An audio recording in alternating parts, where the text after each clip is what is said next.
शब्द देवासह होता आणि शब्द देव होता. तोच प्रारंभी देवासह होता. त्याच्याद्वारे सर्व झाले आणि झाले असे काहीच त्याच वाचून झाले नाही. त्याच्या ठाई जीवन होते व ते जीवन मनुष्यांचा प्रकाश होते. तो प्रकाश अंधारात प्रकाशतो, तरी अंधाराने त्याचे ग्रहण केले नाही. देवाने पाठविलेला एक मनुष्य प्रगट झाला, त्याचे नाव योहान.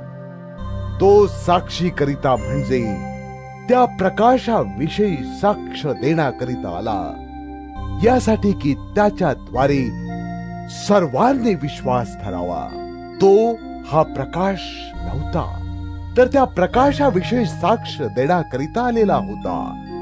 जो खरा प्रकाश प्रत्येक मनुष्याला प्रकाशित